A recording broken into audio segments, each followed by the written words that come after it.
Okay, we should be live now. Hello everyone, thank you for joining. Let's see who we got in the chat here. Alv, Martin, Taylor, some people over on Twitch and Facebook. Today we're going to be diving in deep with Pigments version 3, which was recently added to Arturia's flagship Wavetable synth with some new features. And we're going to be looking at a lot of the new features and sound design and exploring it basically. If anyone has any questions at all, please feel free to drop them in the comments. My name is Brent March. I'm a producer, composer and sound designer, and I also have the pleasure of creating content for great people like ADSR, and I will also be back next Monday as well for another one of these new sound design live streams. So if anyone has any questions, I'll keep dropping that, but if anyone has anything that they'd like to look at either in this stream or in future streams, let us know on either Facebook or YouTube, and we can certainly start to create some tailored content for people tuning in on these Monday live streams. Hello Taylor, it's great that we have got a Studio One fan base starting to appear on these live streams. So yeah, I'll just wait a couple more minutes for people to turn up. Hopefully the video and audio is good, guys, but let me know if there's anything, if you feel like maybe the mic's not loud enough, and hopefully everyone can hear Pigments very well as well.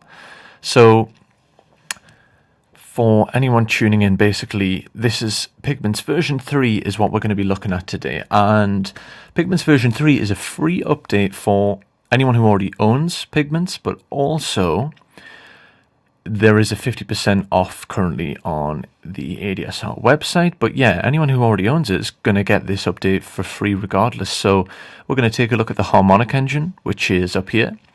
And basically this is another, so Arturia has gone full circle now in terms of we've got the virtual analog, wavetable, sample, granular, and now harmonic engine. Harmonic engine is basically additive synthesis. And we've also got some new things like new Jupiter Ray filter, new effects like there's a BL20 flanger. There's also this really cool pitch shifted delay. There's an OTT style multiband compressor. I think there might be some other stuff as well. They really, when they do an update at Arturia, they really do an update. So we got a lot of new stuff, which is great. Something organic, like an acoustic piano guitar. Yeah, we can absolutely look at that, Andreas. Thanks for the suggestion. Let's we can probably get into that today, actually. So for anyone just tuning in, we're going to make a start now, and let me know, guys, about the levels.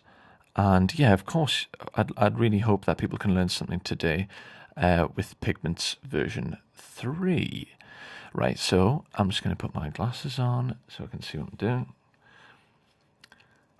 So this was announced, I think it was a week ago on Tuesday.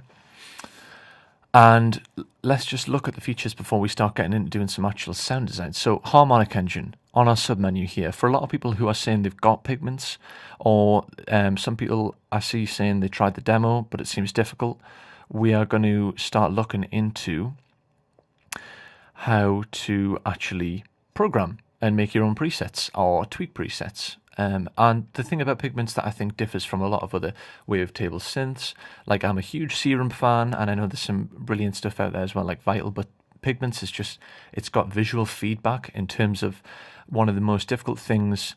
Yes, in response to someone saying, anyway, it's the best synth in synthesis, I couldn't agree more. Because of the visual feedback down here, we can see exactly what parameters are affecting other parameters. So basically, I think that in terms of synthesis, once you've got a basic understanding, probably the most difficult thing to understand is mod matrix and what is going where. We'll look into this in more detail, but basically this little strip in the middle here is actually much easier to understand than it appears, and all of these little controls are a really nice way of giving you visual representation of what's happening, and there's plenty of that throughout. So harmonic engine, this is brand new with version 3. This is an additive synthesis engine, and it uses different shapes and spectrums to basically create it's like the opposite to subtractive synthesis. So subtractive synthesis is actually where we take like a purely analog signal from, say, it's actually from like a wall socket, and we start taking things away using filters and envelopes and LFOs, and then we start to shape a sound. Whereas additive is the opposite. We start with a blend and we add to it rather than take things away. We also have the Wavetable engine, which was already there, but we now have, I believe, was it 60 new wavetables that got added to version 3.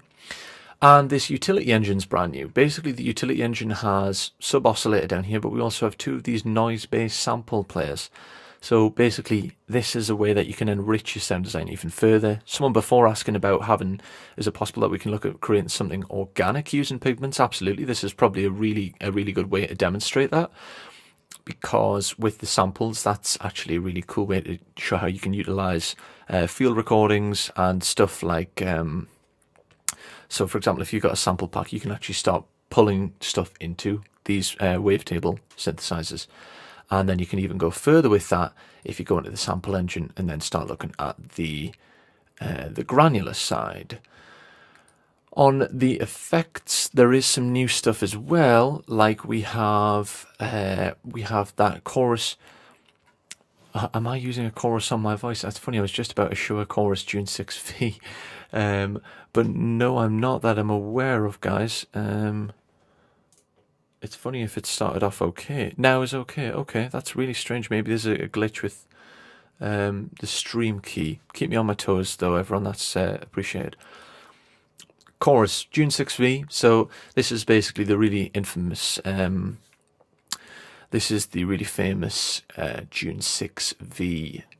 Well, it's from the June 6V emulation Arturia did, but this is the Juno chorus. The multi-band compressor here is brand new. Something I actually love the most is the pitch shift delay. We'll get into that as well.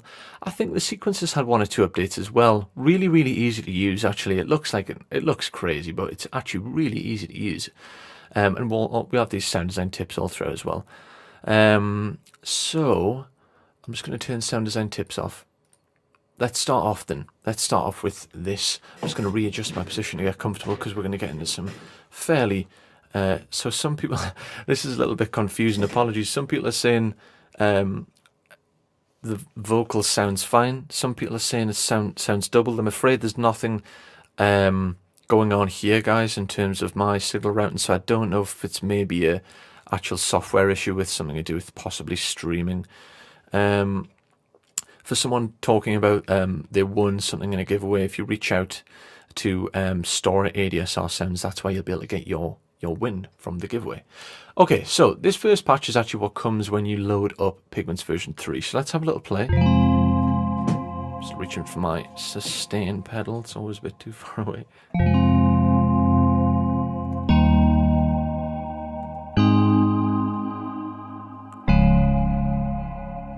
Nice. So that harmonic engine is doing a lot there. Let's take it away. So we got... I think I might have turned the utility engine on, actually. Yeah, I turned the utility engine on, and it gave us that sub bass. It's tuned down 1 whole octave, and that's what's given. In fact, so there we go. Such a simple tweak to a preset, unintentional, of course. It was more for demonstrative. It's fine here. That's great. I'm pleased that things are good. So yeah, I turned on the utility engine there, and it's given us a lot more sub bass.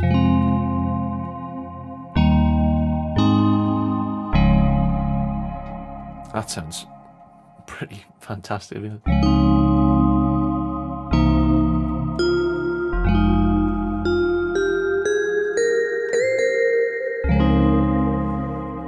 Cool. So, one of the best ways to basically learn this is to learn from learning other people's stuff. So if we look at this, for an example, this preset, what we have going on, we can see little things moving, and we'll get in this mod matrix, but essentially when I didn't have utility engine engaged, all we have going on here is harmonic engine.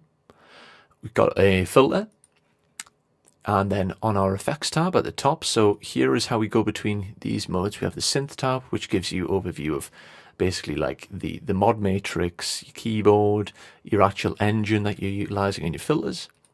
In effects, we've got chorus, multiband. On effects A, we also have another effects channel, and then we have an auxiliary It's just another way to route effects, basically. You can control them down here and route them into each other. We'll get into that. So this is for anyone tuning in, this is a sound design focused stream, which we'll be doing again for following Mondays. So if anyone has any suggestions for stuff they want to look at, please let us know on Facebook, Twitch or YouTube. And this is the sequencer section. Again, actually quite easy to understand. It may not appear so, but it really actually is. If we go back to synth, this is the new, on this Ring My Bell, this is the first Arturia preset that comes up. This is a harmonic engine, uses additive synthesis, as I said before, and basically you can adjust the amount of partials that are in. So partials just means you're adding more elements to the actual frequency spectrum. So I'll show you the difference when I change this. I've still got the sequencer on. So that's me adjusting the partials there. As you can see straight away, when we add more, we start to get more in terms of the sound. And it's getting a little bit sharp and brittle. Could be the sort of thing you might want, but the reason for that is it's starting to add more harmonics and fundamentals to the upper frequency range. So here we have 100 Hertz, here we have 1K, and here we have 10K. So basically think of it like this. These are our highs, these are sort of our mids and sort of high mids, and these are our low frequencies. And as I increase the partials knob, we see more being generated here. Pull it back down, and we get more of like a low mid sound. Our main fundamental there is, it's hard to say, but probably around 500 Hertz, I'd say. So that's harmonic. If I just go on analog, this is basically, you got 3 oscillators here. So there's so many possibilities with this synth. It's a really, really strong way to learn synthesis. Let's have a look what we have. We have our different waveforms here. The best way to learn them is just try them, just see what they sound like. And again, pulling up a preset, which already has a lot of expert sound designers who've created these patches, you can learn a lot from them by maybe getting rid of something and changing it and seeing what that does to the sound. So we went from additive in the harmonic engine to analog, and now I've put a sine wave in here. These ones doesn't have the these don't have the actual volume up on these oscillators, so you won't be able to hear them as of now, but let's go through these different waveforms.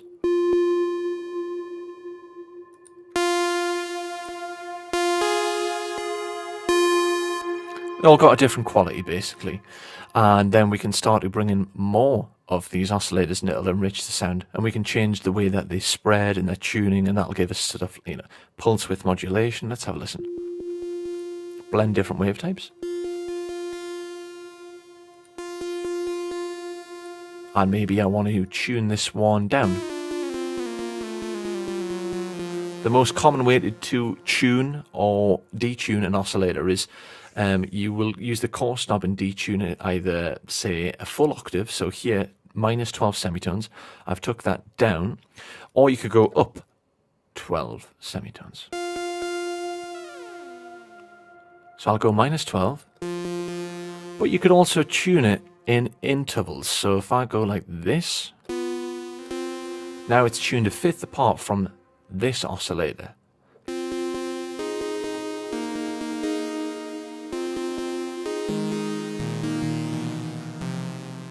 So that's basically all the coarse knob is doing, is just, it's a broad adjustment. Then you can do fine adjustment, which I'll show you here. So fine adjustment is basically like microtonal. We are not adjusting it at a semitone or a whole tone. It's just adjusting it a little bit. The funny thing with that is when you detune it just a little bit, it starts to give you more sort of like width in terms of the stereo image. So for example, that's starting to adjust the stereo spectrum of the oscillators. And it's quite a common way of actually, if you detune your oscillators, it's sort of like the old thing they used to do on like the Prophets and Junos back in the day. And that is what will make a wider sound. So that actually sounds quite cool, to be honest. So that's, let's just say minus 1 it's like 1/10, I think, of a semitone. We've got, so if we look at this, just this analog engine of this of this part here, we'll leave the sample in the utility engine for now. Our main coarse tune here, that's going to affect all of the oscillators, not just one. If we want to affect one of the individual oscillators, we'll affect the coarse tuning, or the fine tuning if we just want to incrementally change the tuning. So the coarse tuning, that's just changed both of these oscillators here.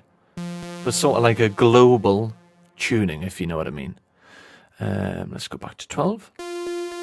Again, so the fine tune, it would be super interesting to see what Pigments can do with vocal samples. Well, you know, I'll try to get that done in today's stream, if not next week. But I think might have time to be able to look at that today. So keep the suggestions coming in, guys.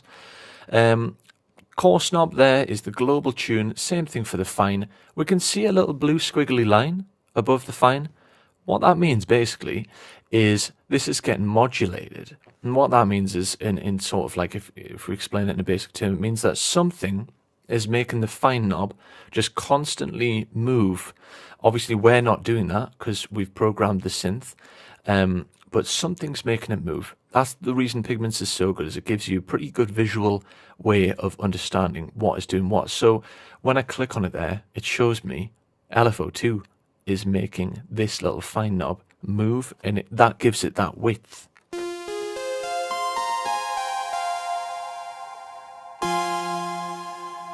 If I bring it up, it's gonna, you see the fine knob's just moved there.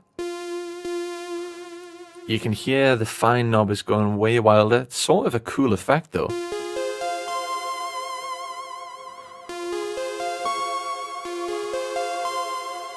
So that's a very basic understanding of the mod matrix. Again, really nice to use. You can change that along the strip here in so many ways. I can go to the actual plus icon, pull it down here, or you can adjust it with the actual slider. There's quite a few ways. We'll look at the mod matrix as well. So this is analog engine. It's actually a virtual analog engine, obviously, because it's digital. And essentially, I'm just looking at what other people are saying in the restream chat. Okay, great. Essentially, what it's doing is, actually, I think I might have a. Let me know, guys, if that has got anything to do with the voice doubling. People are saying about some people are saying the voice is doubled. Some people are saying it's okay. Let me know if it's any better now, just out of curiosity. Anyway.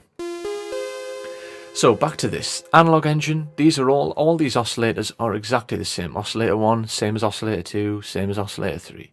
We've got different waveforms along the bottom of them. They just, again, shape the sounds in different ways, and once you learn more about synthesis, you'll realise, oh, I need a sine wave to do that sort of sound, or I need a sawtooth to do that sort of sound, etc, etc.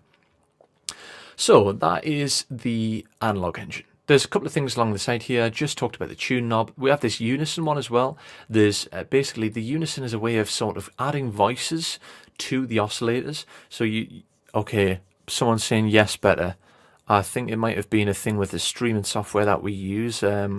Possibly a way of sounds fine to me. Okay, hopefully that's better, guys. Apologies, and hopefully everyone's hearing me okay.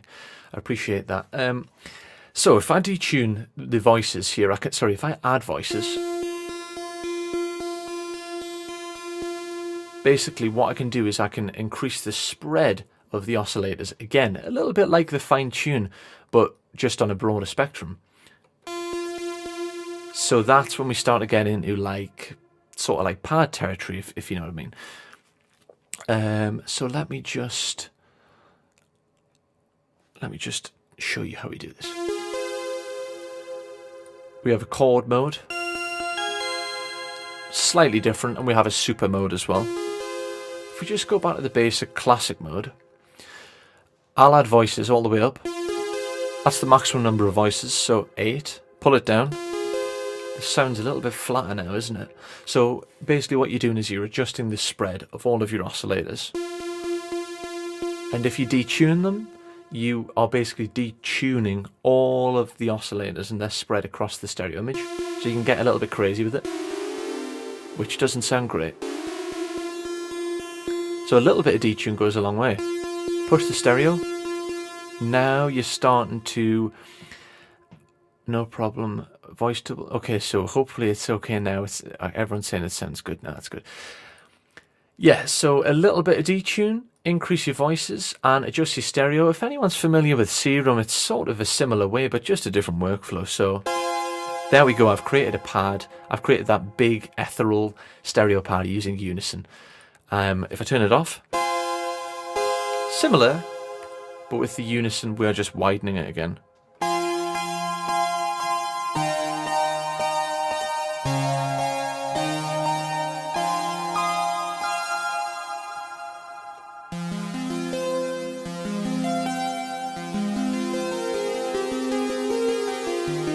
So that's our Unison mode. So tune, Unison, all the oscillators, all doing the same thing. We have a couple of things here, F1, F2, all of these little adjustments, right? All that means is we're going to send the oscillators, the output of them, to filter 1. If I all of a sudden said, okay, I want to do half and half, that means it's going to go into filter 1 and filter 2. If I brought it all the way around here, it's now just going into filter 2. So at the minute, there's no filter on.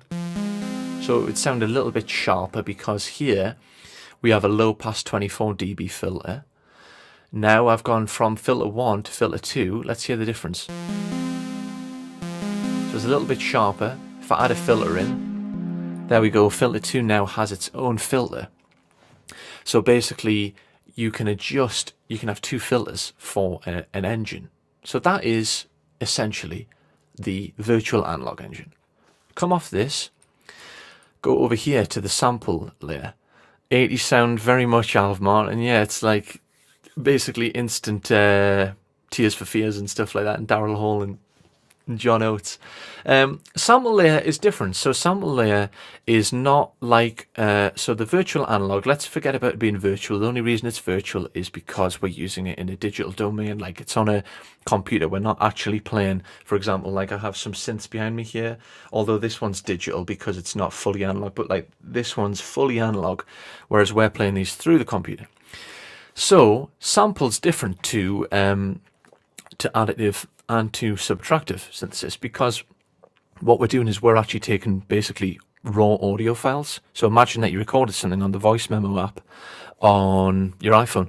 You could drop that in here, and I've done that quite a few times. I have a little I have a folder somewhere which oh wait a minute, it's down here, desktop, and these are all just little sort of things that I've used in the past to create my own sounds. I should probably have a much better organizational system, but these are all different samples that are just audio. So that's all it is. You could record a guitar, you could record the sound of a gate. I think I did that a while back actually, like a rusty farm gate or something. So let's have a look what it comes with. So someone was talking about, can we do something organic? I'm just looking at what people are interested in here. Someone was saying, can we do something organic? And someone was saying it'd be really cool to do something with vocals. Yeah, definitely. I'll just make sure I'm not just dominating the YouTube chat. Thanks for this. Oh, thank you for the kind words, Omar. That's really nice. Cool. Great. Okay, yeah. So if we get back into the sound design, we can definitely do some organic stuff. The way you're going to get organic sound design basically with Pigments is if you start to either use the sample engine or you blend sample engine and the analog engine. So you could start to get like a natural sound layered with the synthesized sound. So these are all samples. The reason that people think these sound organic, by the way, and people call that like organic synthesis, is because these are real instruments. So we're starting to take like sort of raw sounds. They're not generated from, they're not like sound design in terms of they're generated from synthesis. These are just sounds of real instruments and real things in the real world, almost like field recordings. So this one here, Bellaphone. Let me just turn my audio up from my headphones. I'll put this up the octave. So we can do a lot of things here to adjust this. If I take off the filters, so the filters are doing a lot of stuff there, aren't they? They're rolling off a lot of the high end, especially that second filter. Let's keep them off just to focus on literally what the sample thing is. And what we'll do by the end of this stream is let's basically we'll blend all of these different engines together to create a cool preset. So how can we adjust this? You have a granular thing underneath. We'll look at that in a minute. So imagine you loaded up your sample. There's tons, by the way. There's absolutely tons. Let's stick with marimba. Sounds cool. I'm just going to go in and turn off. Actually, we need the effects B up for the rounding. Turn off some of these effects. I think on the auxiliaries a tiny bit. Okay, so that's pretty basic. Okay, doing it more with wavetables. Yeah, we can definitely look at that as well, for sure. Yeah, of course. So while we're still on the sample note, there's a really quick way to learn how to use samples. You've loaded in your sample. I've got the marimba one here. You can bring your own in. It comes with tons as well, but this is when you can get really deep into sound design and go in and edit the marimba sample. The marimba has a really nice attack to it. If you hear immediately, it's got a transient, that clear like dung. That's where you get the fundamental, the note. Again, just like all the other engines, we have the same thing on the side here, tune and unison. So it's all starting to seem quite familiar. Increase the voices, detune it, make it stereo. There we go, we're starting to get similar to what we did before already. But we can edit our sample here, so we can start to do some actual specific stuff with it. So, to be honest, the marimba one's not a great example because it's got a really nice transient and then it's got a nice release. Let's look at something which has got like loads of... There was one before. Okay, for example, Magic Ball. So Magic Ball, suppose that you just wanted to use a segment of it. All we have to do is go in like this.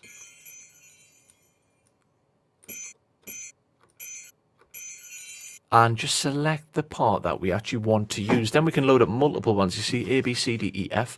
We can load up different samples. So let's say marimba on B.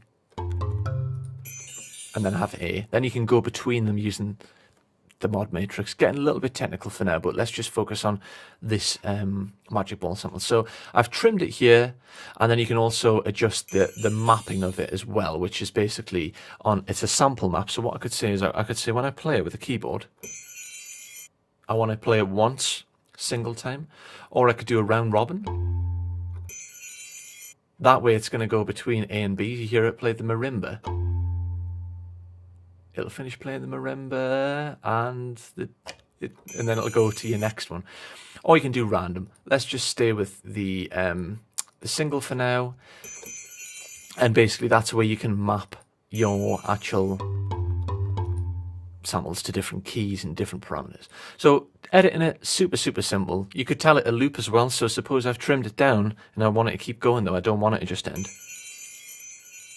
There you go. Just keeps going, which is sort of cool. Let's suppose that we went back to the main area. Then we have granular underneath. Sample is actually really easy to understand. Sample is basically we're just loading in audio, WAV. That's cool that you can use it as sample edit. Yeah, it's a really powerful sample editor actually. It's really impressive. Let's suppose that you want to go further down sound design rabbit hole. All you have to do is hit granular on and then your mind will just explode. So granular synthesis is basically like it can't exist on its own. Is there a setting to have multiple samples playing together? I'm sure there is. Yeah, I'm sure there is. I think, again, it's to do with the mapping. And you can tell it to play different ones for different keys. Sample pick. I think here we can have, I think we can adjust it. So there you go. There's two playing together. I've used the mod matrix, but just to answer someone's question, it's going between marimba and B. I could also load all four of the other banks up. It's going between them there. So there is a couple of ways. That's just one way we can do it. I want to get rid of that. There you go. Bring it back to A. Simple. If we go back into the granular engine, granular can't exist on its own. It needs to be fed something. So in this case, it's been fed the audio, the sample. So what I'm doing is I am basically selecting parts of the audio file. If you can see these fine little white lines moving, they are just grains. They're selecting little parts of the audio spectrum and they are making their own sort of decisions.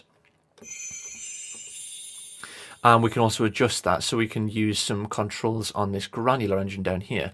It also has a shape as well. And again, we can modulate all of these parameters. If I increase the limit, it's a little bit like the partials on the additive synthesis. I think it can go all the way down to 3. So now it's just going to take 3 grains. So you see how it sounds so different. It's doing a lot more grains once you start putting it up. So 256 is the limit. I can increase the time that the granular will play. So now it's almost playing the entire sample, which is really cool. And the width, again, just more of the sample playing really. Sample grain, so this is deciding where do I want the granular engine to start from. So now all of this sample, it's not getting played at all. Let's just leave it like that and keep going. So that's basically your sample engine. So analog engine, check, we did that. If anyone tunes in late and they want to sort of see this, you can go back and watch this in half an hour. It'll be uploaded on the channel. Sample engine, pretty straightforward. So we've already done the analog engine, the sample engine. If we actually, before we get into the utility engine, let's just go and dive into Wavetable engine.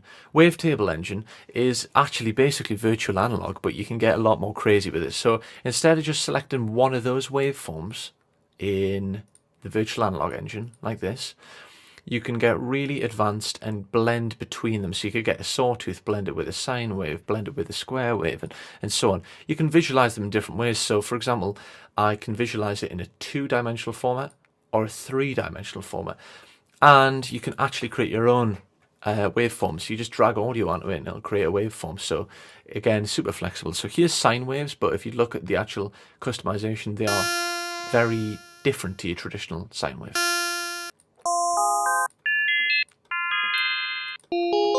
So again, how much grains can handle?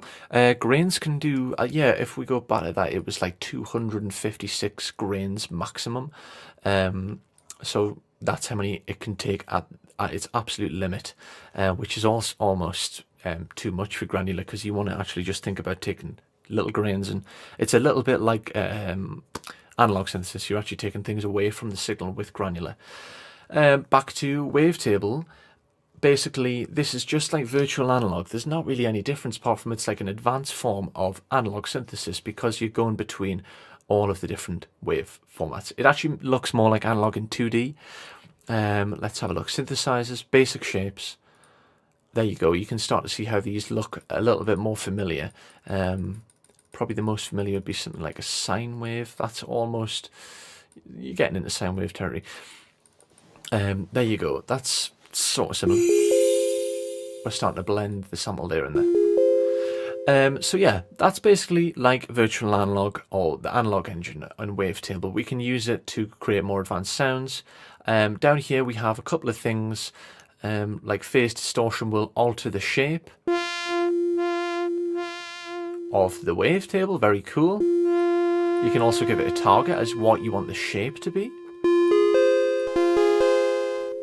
So again, this is just such an advanced synth in terms of learning, but sound design. I think what Arturia have got absolutely perfect with this synth, right, is it's a great synth to learn synthesis, but it's also a great synth for the people who are doing top tier sound design for Hollywood films, or sound design for, like, you know, top tier artists. It's like, it's such a well designed synth for learning, but also for like extremely advanced sound design.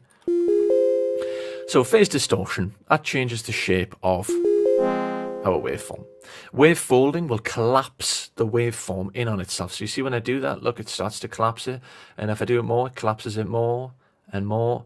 And basically this creates a bit of an unsteady waveform, so you'll get a lot of impartials. See how this sounds quite pure? Now if I add wave folding, it's just going to make it a little bit more obstructive. Again, we can adjust the shape of the wave folding down here. And again, same thing, we have tune, unison, and then on the analog we have tune, unison. On sample we have tune, unison, and harmonic, tune, and slightly different with the unison thing. We might have a chance to get into that as well. Back to Wavetable though, filters, same thing. The new thing that came with Pigments version 3, remember, if you are already an existing Pigments owner, you get Pigments version 3 for free. Arturia are very kind to their customers. And if you go into Jupiter 8, this is our new Jupiter 8 filter. This is from the Roland Jupiter. It's got a LP12 and LP24. Basically, in terms of a filter, you cut off. If anyone has ever used, the best way to think of it is, if anyone is, if you go right back to maybe if you had like a CD player or or like in your car like a radio, and you had treble, mid, and bass. Your cutoff is basically, this is a way of controlling treble, mid, and bass, and you can adjust how much of each frequency comes through. So if I bring the cutoff backwards, I'm going to lose all of the high end. You can start to get creative by boosting your resonance. This is going to filter 2, that's why I'm not actually hearing it, so it just shows you have to look when you do it. So if you can hear, the resonance boost gives it like a wah wah wah, like almost like an envelope filter sound.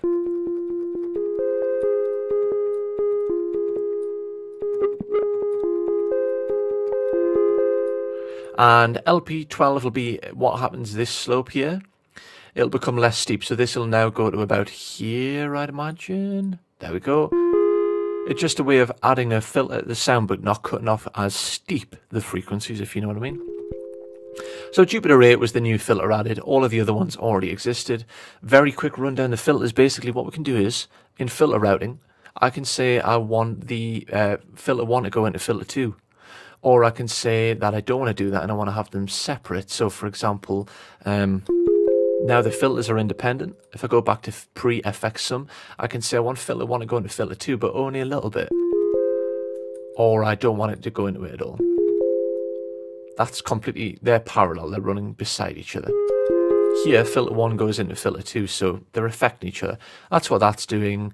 If we now look at I think we started off with harmonic, so now we've actually covered all of the engine types, so we're doing good for time.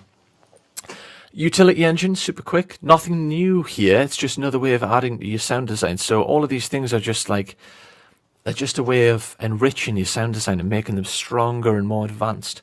So oscillator down the bottom here, all these shapes, again, we've seen them already in the analog engine.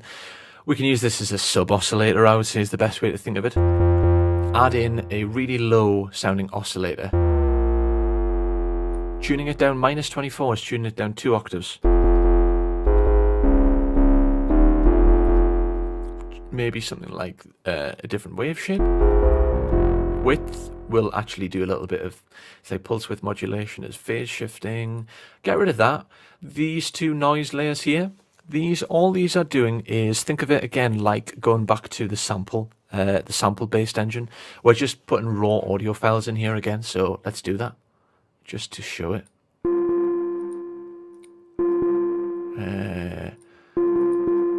So now if I get rid of the wavetable,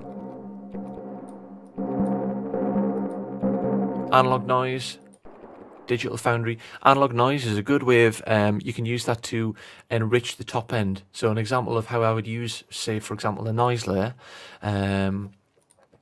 Let's get something going like, let me just increase the volume of this.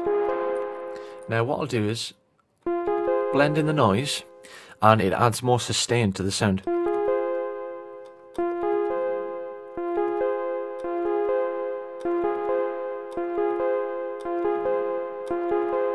So you blend it into taste, and again we have a filter mix. I don't want it to go to filter 1, I want it to go to filter 2. It's as simple as just turning the knob on the side.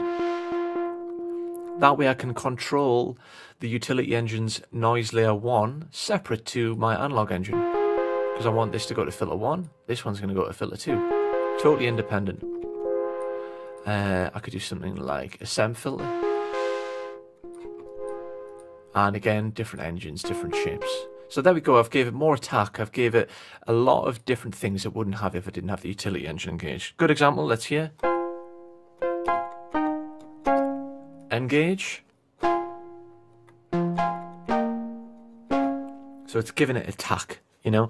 Before you do mixing, you can do a lot of things with sound design. In fact, Something I learned before really starting to hone in on mixing skills is 90% of it is production. So you got to make sure that your production is actually good and your sound design is good. Have you picked the right samples? Have you got the right sort of presets? Have you got the right sounds? Because otherwise the mixing doesn't make sense. The mixing is just with fine-tuning what should already be a really good production. So if you learn your sound design and you learn production, that ultimately will make mixing so much easier. But unfortunately, for some reason, it's just something that I myself and most people don't seem to learn until they start seeing issues with mixing. But anyway, separate video. Utility engine, that's all it is, guys. Then it's separate samples that we can use to enrich the sound. There's 2 samples. Send this to filter 2. Tune it.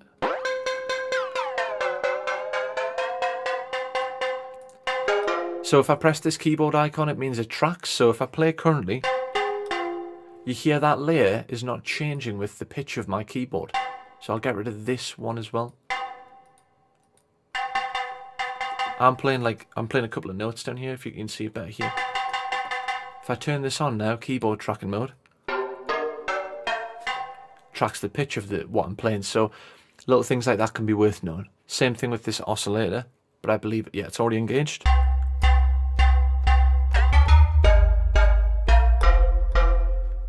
Sounding pretty meaty. It sounds really cool. Let's just check this. So we've really took a preset and completely deconstructed it and just built something brand new. So there you go, guys. Analog, wavetable, sample, harmonic. We're doing great. The effects section, if you're a guitarist, all you got to think of is these are just like pedals, but in a digital domain. So we have a chorus that's going to widen the sound. This is a let's stick on the analog engine. The chorus is just a way of making our sound sort of like modulate, and it gives it width. There we go. That sounds really nice. A quick way of how I would be like, oh, okay, I want to make this in like a cool retro pad. Unison, detune, got my voices up, got stereo up. What I could do is maybe bring in some white noise on this layer. All I'm doing is I keep adding little things. Put this up an octave, and then what we'll get out in just a second is I'm going to change the attack, and then we're going to start getting into the mod matrix. By the way, if anyone tuning in, leave suggestions for next week, because we're going to be doing a new sound design segment on a Monday and looking at some mixed and mastering things as well. It's also worth noting, guys, that ADSR have got a new thing called, I can't remember off the top of my head, but it's like this production challenge. You've got the opportunities to submit music. There'll be more about this announced on Wednesday on the ADSR socials, so do keep your eyes peeled. And what it means is you're going to be able to submit your music and being with the chance of being featured on the live stream for like critique, and also some of our mentors like Tatro and Stranger and myself might be able to help you guys out with your music. So keep your eyes peeled on Wednesday for that. But if you have any other tips in the meantime, or if anyone wants me to look at anything in particular, just please let us know. That would be awesome. So I changed the attack here. The attack, if it was really low, I've actually assigned it to a mod matrix. If the attack was really low, what happens is the sound is going to go straight away. It hits when I play. If the attack isn't immediate, if I back it off, it's going to go like wham. It will rise into it gradually. You hear that like wing. You make it very drastic and over-egg it. There's your peak. You can also adjust the curve of the attack you see here. And anyway, I'll do that. I've just changed my attack ever so slightly. I'm trying to create a quick pad here. What I do is give this a steeper filter, bit of resonance.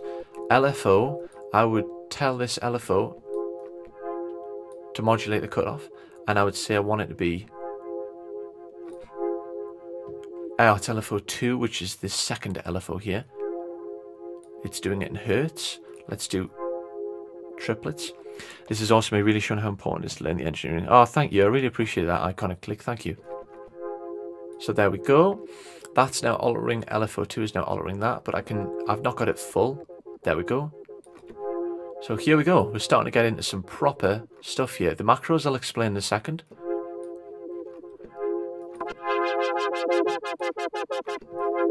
Okay, Okay, keep going with this. Multiband. I'm just adding to engines that I've created, analog. Adding my sample there. Utility engine. Maybe back off the volume.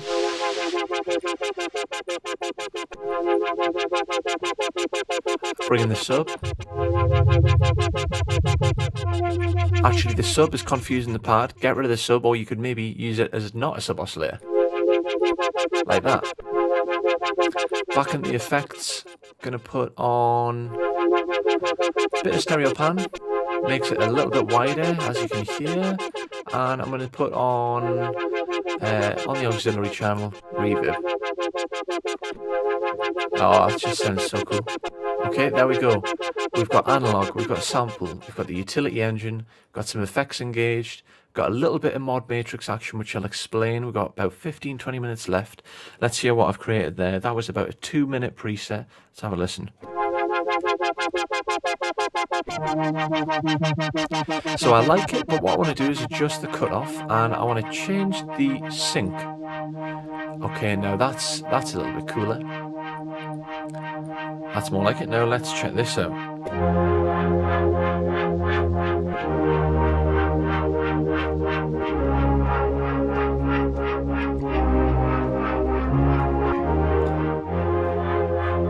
And then it's just tweaking if you want to change things. I've assigned that to mod matrix. Pulled by the attack, I think, a little bit.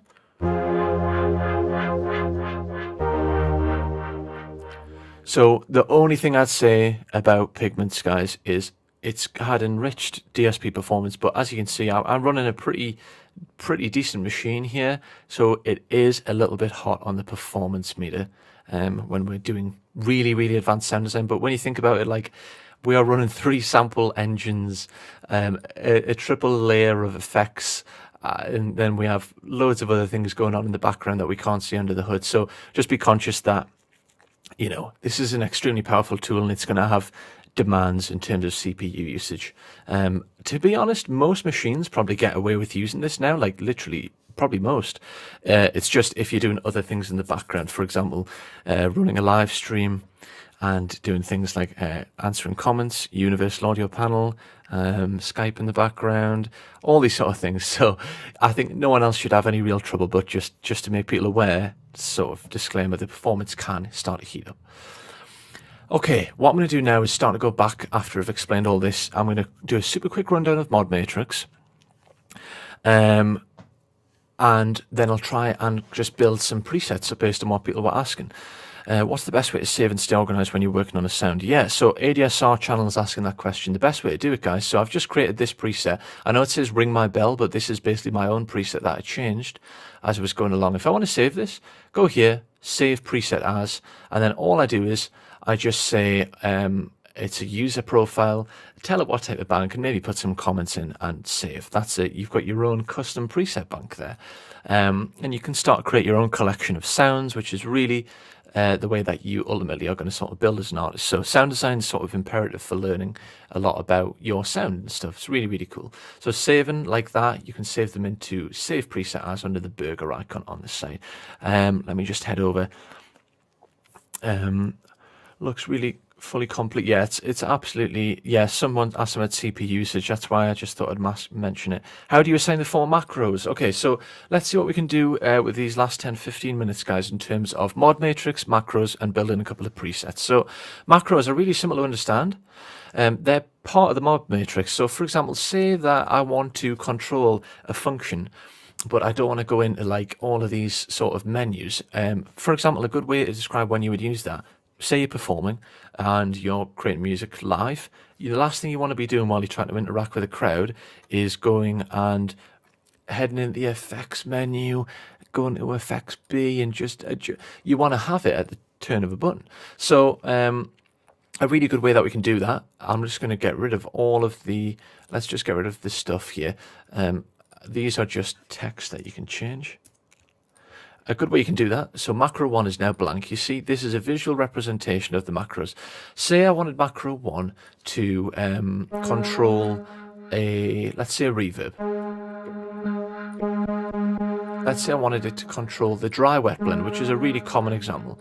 What I do is hit the plus icon. There's a couple of ways I can do this. I can boost macro 1 either as much or as little as I want. So what it means is now that it's at full 1, I can't go any further. If I turn macro 1, it's literally going to go from 0 to 100, all exactly the same as dry wet on here does, but again, it's just on the front of the interface. So if I've done that, we're at full wet reverb. If I bring it back, we're at no reverb. I do have it on a separate channel here as well, by the way, I must add, on the auxiliary. So that's how you send a macro. There is another way you can do it as well. So before I selected it here, but again, you can come down and I believe you can do like I did the click and then go into it here with this menu. But if you actually click on macro 1 knob, you can drag knobs to it. So for example, now I'm in here, I could basically say I want to do certain controls it won't allow you to do, but I want to say do the delay like that. So you can go on to the actual mod matrix control here. So M1, macro 1, M2, macro 2, and so on. Then comb 1, 2, and 3 means the combinate filter. These are all basically just ways of, again, all of these are enriching and making things more advanced. So comb 1, 2, 3, you can do stuff like a crossfade, or you can assign these to so many things. To be honest, the combinate filter is not something I use a ton. I probably use it the majority of the time, the LFO section, and I like to use LFOs to modulate, and by modulate I mean change and effect in real time. Stuff like filters. So if you're wondering how I'm getting the wah, it's the LFO, and LFO2 is modulating the cutoff here, and it's opening up and it's going wah, wah, wah, wah. So that's why I use LFOs. Function is really cool. If anyone's ever used LFO tool from Xfer, who creates Serum, this is basically the same thing. You have one function, you have a second function, and you have a third function. Function 1, function 2, function 3. And again, it's just mod matrix, just another way. Thanks very much, chatters. I really appreciate it. If anyone has any questions for next week's, we're going to go in and do these sound design things on a weekly basis, so feel free to ask. Function 1 is just a way of creating really, really crazy things. I'm sure there's a way. Draw mode. Yeah, so here we go. I've got draw mode with a pencil. Watch this. I'll create a crazy, absolutely mental sort of shape. I could get a lot more crazy with that using so many functions, but there we go. I created a thing. It's not going to do anything right now because I've not told function 1 to modulate anything. What I need to do is I need to tell function 1 to do something. I think what would be really cool is let's pick a wavetable and I will tell it to adjust the wave folding. So what I can do is I can either do it like this. You see it's going crazy. That's because this insane thing that I drew is now adjusting the actual wave folding of that waveform. Get rid of it. There's another way I can do it. If I'm just purely in function 1 tab, remember this is created in function 1. I could do another one in function 2 and 3 if I wanted. I can just purely do this. I can just drag it while I'm in there. So there's a couple of ways you can do mod matrix stuff. So let's have a listen. What happens when I do wave folding modulated? Pretty crazy stuff. I'll just do it on its own. Maybe a little bit too much. Back it off a tad. Now that's starting to sound quite tasteful. That sounds really nice. That sounds really nice. If I want to just have it's on a loop mode, if I want to just go through that once, it'll do it, and then it'll never do it again. So now it's stopped. Loop mode means it continuously does it.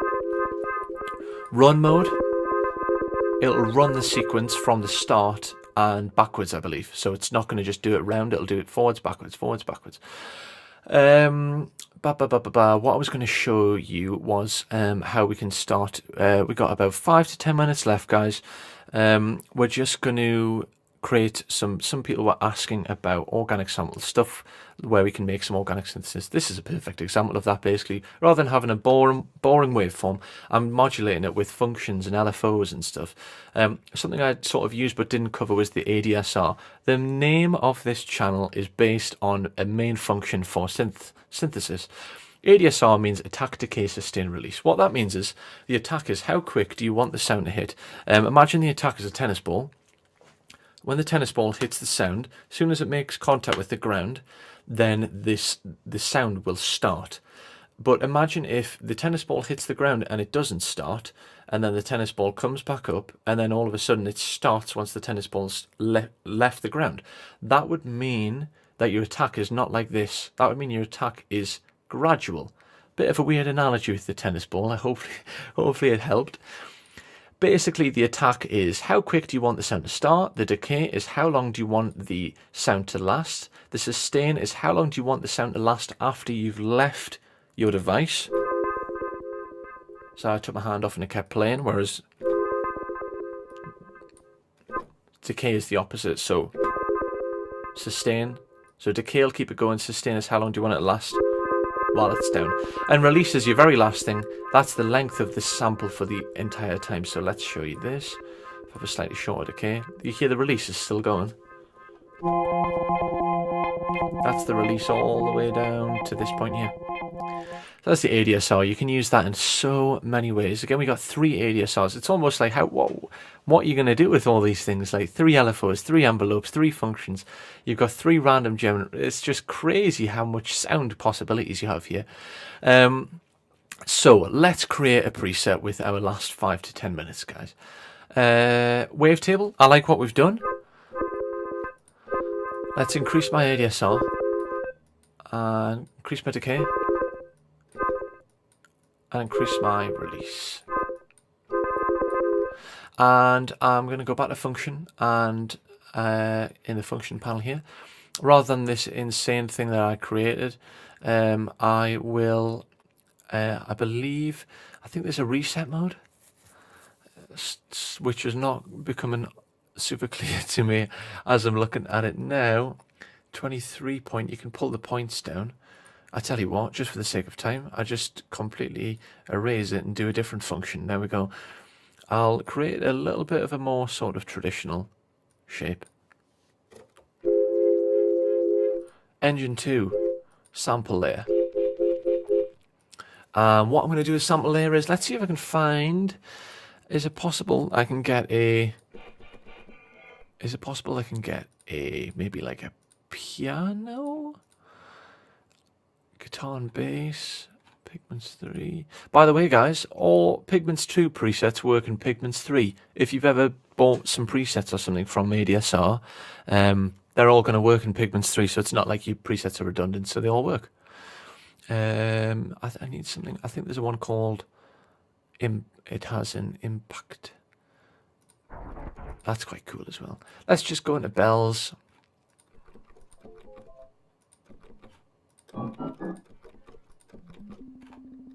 That's quite cool. Bellophone. It's the first thing I pulled up. It's on a loop. Filter 1. It's getting modulated, I can hear. By the cutoff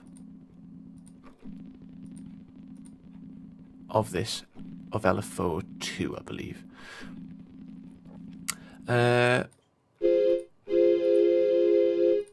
I'm going to back off the volume of this. Utility engine. I'll leave the utility engine. Cool, this is a cool patch. And there we go. I've got a sound. Let's just put my effects back on as well. In fact, again, what we did before, watch this. I can just, rather than doing all that, my macros assigned it. Grab my sustain pedal. And I just want to have a longer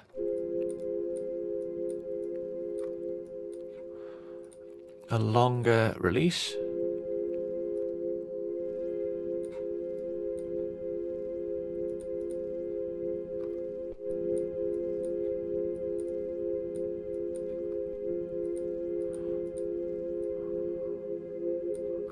Nice pad there, drenched in reverb. Let's have a listen.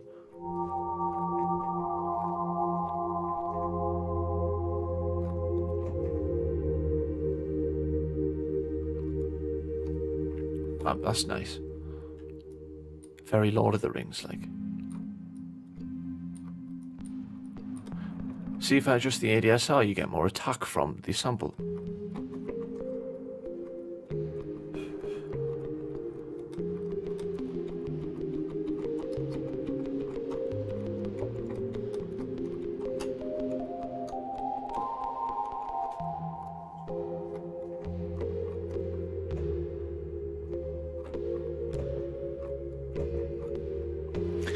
Someone's saying use the preset to reset the function. Okay, I see. And we have different. Yeah, that's yeah. For anyone who's not aware as well, thank you for mentioning that. By the Reese, you have different preset functions in here. To again, it's like that's why it's a great synth for learning. It gives you things to learn from. So we are almost out of time. It's been great to be here hosting this, guys. For anyone who tuned in late, this will be uploaded on the YouTube channel. This is going to be a regular thing on a Monday, sound design and some mixing and mastering things. If anyone has any questions, please let us know. Sorry I didn't get around to doing the vocal one. We did work on some organic stuff, but next week we can look at a vocal sort of thing for sure. Even if it didn't have a vocal waveform in the sample, we could literally bring our own vocal into it. Or you also have some things, by the way, in the filter, like the formant filter, which makes it sound, more vocal.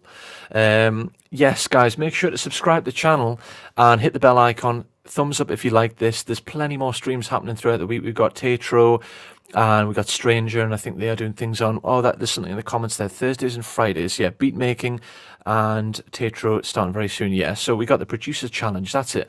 So stay tuned for Wednesday. There'll be an update about the producer challenge and you can start to get your music and we can reveal stuff in the actual live stream.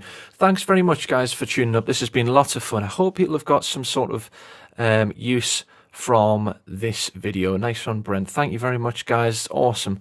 Really appreciate it. If people enjoyed sound design and mixing and mastering tips, hit the bell icon. There's more information about Pigments, obviously, and Tetro created a video the other day. More stuff there from ADSR, by the way, in the chat about a $25 coupon for the ADSR store as a thanks for participating. So there was no giveaway, guys, but there's also a coupon there for people who interacted and people who turned up. So appreciating the questions and comments. Same time next week. Any questions or anything, we're always here, and plenty more streams throughout the week, guys.